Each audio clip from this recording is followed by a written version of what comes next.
Season 1, Episode 5, Rage of the Eight Men was the most gruesome, horrific, action-packed, barbaric, and heartfelt episode ever. When someone asked us on Twitter if the episode was bad or if the show was bad because of the ending, to answer, the ending was good and bad. And as I told him, the ending was bad because it was good, and it was good because it was bad. It's so peaceful and refreshing to see that Fang and Spear finally have found paradise, or their version of paradise. You could tell that both of them are completely fine with settling down here. Everything that they've gone through together, they definitely need this rest, and I like that they lingered on these scenes so we too as the audience, feeling as though we've traveled alongside this pair, can feel that respite and relief as well, and also the hope for new beginnings for both of them. It was so awesome to see Spear getting ready to use his weapon, only to realize that the fish are so tame here, they've never faced danger before, they're not even trying to evade, and he just lets them swim into his hand and then picks them up. With this tactic, he's able to take up several of them to share them between him and Fang. Fang looks so remorseful and guilty as he looks down and sees that she actually ate most of the fish, but he just smiles because by now their relationship is so bonded and solidified that he already knows her. He forgives her for her shortcomings or just her animalistic tendencies. He can't really blame her for that, and she also accepts him, seemingly as her alpha. You can see after their altercation that they had before that she has now totally handed over to him the alpha reins. This is a sweet turn of events for Fang because whereas she was a young mother trying to take care of her babies, now she feels secure knowing that the brains of the operation, or Spear, can take care of her. He chooses where they hunt, he's very good at finding food, he's basically good at fighting and everything. So Fang feels like basically he's another dinosaur, just a smaller one. She's totally reaping the benefits and feeling safe and secure, which is kind of ironic because she's so much bigger than he is. Not like that matters, because if Spear wanted to, he could easily kill her, and I think Fang understands that. Every time we've seen Spear, he's always been on guard, and in this episode, at least early in the beginning, we can see that he's even being playful. He's now in a place where he can feel totally relaxed. Even after a worm comes out of the sand, which I found very hilarious when they made their little footprints in the sand alongside each other, which is also very iconic because that's telling of them taking their journey side by side, that they are together, walking alongside each other in the same direction, in the same path, to the same destination. Fang sees it, and of course, she's pleased with herself, only to have a touch of PTSD come on when she sees a serpentine creature come out of the sand. Of course, it's a worm, it's harmless, but in her mind, the slithering motion reminds her of the snakes that attacked her. And I like that they also put this in because she's just not a creature that has no feelings or has no fear. Very much so, she has fear. And it's funny because the creature that was supposed to be the king of all the dinosaurs, or one of the top apex predators, has fear, when seemingly Samurai Jack Caveman seems to have none. His only fear being losing his loved ones or those close to him, which now Fang has filled a role for. Be honest, who else was half expecting him to chase her down with the worm? Because you know, when your dog or cat's afraid of something, like the vacuum cleaner, don't tell me you have not had the temptation to chase them around the room with a vacuum. I've done it.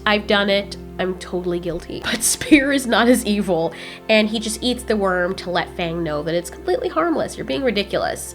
Fang is like, nope, I'm gonna stay right over here on this log, far away from that, because if that one came out from that spot, there's probably more. As we continue experiencing this pleasant delight, I can actually feel the fresh air blowing in the wind, just seeing Spear enjoy it.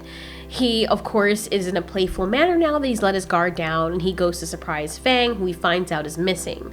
Later, we realize that these ape creatures, or these very intelligent ape-like things, have captured both of them.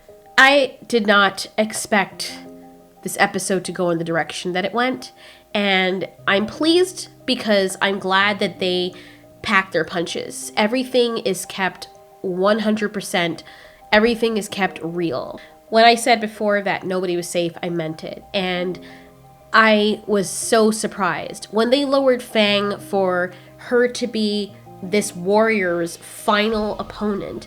which honestly, she really wasn't much of one, because after he took what I think is a Hulk serum, a liquid that apparently transforms the drinker to become a more physically powerful and super aggressive version of themselves, Fang is just severely outmatched, and at this point it is just a slaughter to which she's the victim. And honestly, this was the worst part of the show, because as Spear is hanging there, captured, unable to help her, I feel the same way as the audience, unable to help her, and the whole time I'm crying and just saying, no, no, no, please, no, and seeing her get beat up like that just broke my heart into a million pieces. We've fallen in love with Fang and Spear, and being that Spear is more human, we identify with him, so we think in his shoes that this would be akin to his pet.